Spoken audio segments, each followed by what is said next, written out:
Hi guys, welcome back to my channel. Hari ni kita nak buat puding pisang bersos custard. Okay, macam biasa sebelum tu enjoy kisah ni dulu.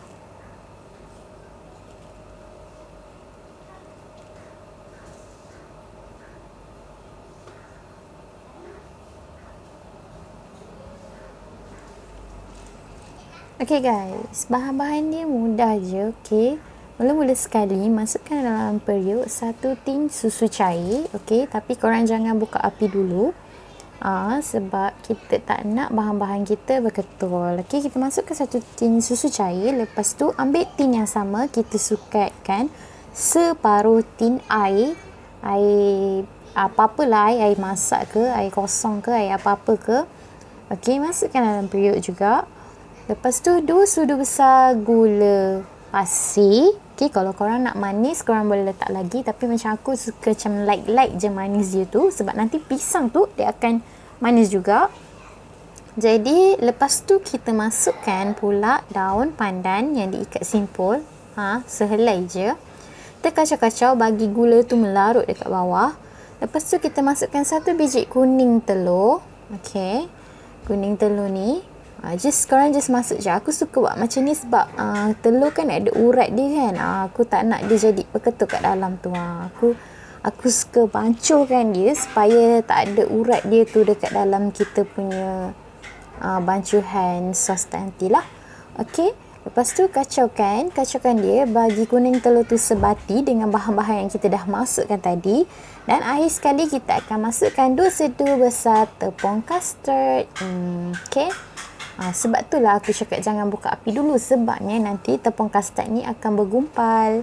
Okay, kalau macam even korang dah tak buka api pun dia bergumpal juga, korang boleh dah siap masak nanti korang boleh tapiskan sos korang. Sebabnya kita buat ni bukannya puding yang betul-betul keras tu, kita nakkan kelikatan dia tu sahaja. Okay, lepas tu bukakan api perlahan dan kacau sampai dia sedikit kental. Okay, dia punya tekstur tu akan cair sikit daripada puding yang biasa. Okay, lepas tu kita akan gorengkan pisang kita. Okay, aku gunakan butter ni memang dah lama ada dalam peti ais rumah aku.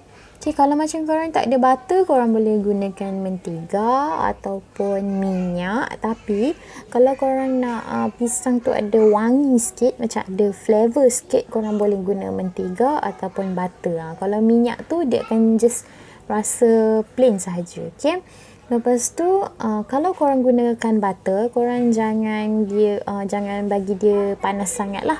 Jangan bagi dia cair sangat, sebab butter ni dia cepat hangit. Nanti pisang tu akan rasa hangit. Okay, kat sini aku pakai pisang nangka.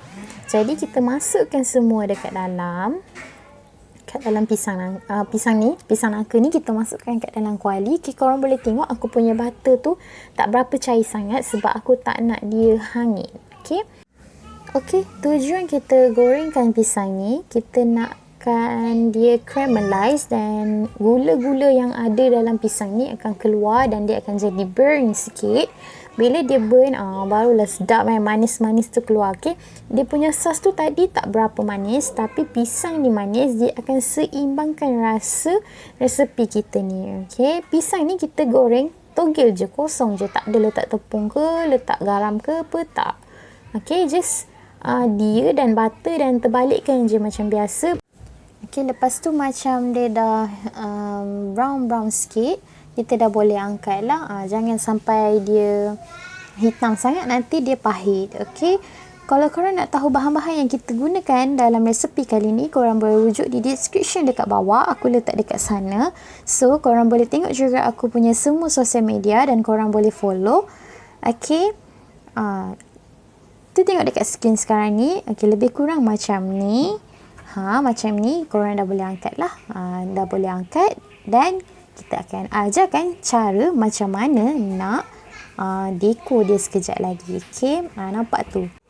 Okay, dia tak berapa hangit sangat, so kita pun tak nak dia terlampau hangit, nanti dia akan rasa pahit. Okay, Okay, angkat je macam biasa. Kalau macam korang terambil dia punya butter tu pun tak apa, tak payah tapiskan, sebab butter ni dia akan ada satu flavor yang mewangikan korang punya resepi ni lah. Tapi kalau korang guna minyak, korang kena toastkan atau lapikkan dia dengan kitchen tissue dulu. Okay, lepas tu kita nak deko-deko. Okay, ambilkan pisang ni, pisang nangka tadi. Okay, kalau korang tak ada pisang nangka, korang boleh pakai pisang emas ataupun pisang yang basically orang buat untuk buat kuih. Okay, bukan yang untuk goreng. Macam pisang awak ke, pisang abu ke, orang guna untuk goreng pisang kan. Tapi yang ni orang pakai untuk buat kuih ataupun kek pisang. Pisang-pisang yang sedap lah. Pisang-pisang yang mana kalau kita goreng, dia akan keluar dia punya gula tu. Okay. Yang goreng togel lah, bukan goreng bertepung. Kalau goreng bertepung tu, kita salut tepung, dekat tepung tu kita letak gula kan. Okay. Just susun je macam mana korang nak. Letak je. Okay, sebenarnya resepi ni kan, dia macam half daripada resepi puding raja. Betul tak? Cuma kita tak ada jala emas, kita tak ada ni. Kita pakai susu dan custard. Okay. Just tuangkan je sos yang kita dah buat tadi. Okay, sos ni tadi sebelum kita tuang dekat pisang, kita masukkan sekejap dekat dalam peti ais bagi dia sejuk. Okey, kalau makan sejuk lagi sedap. Lepas tu dia macam lagi kental. Tapi yang ni aku tak sempat tadi nak letak dekat peti sejuk, tapi dah sejuk lah. Tak adalah dia panas-panas kita tuang. Okey, lepas tu korang boleh letakkan buah-buahan kering ataupun buah-buahan ataupun kismis ataupun anggur ke apa ke. Lepas tu aku pakai cashew nut ni, kacang gajus ni yang dah siap. Okay, kalau korang beli dekat bakery yang belum siap, yang dalam pack tu, korang kena sangai dia dulu ataupun korang boleh panaskan dia dekat dalam oven terlebih dahulu. Okay, macam aku beli yang ni, tak payah buat apa-apa, just terus in je dalam tu.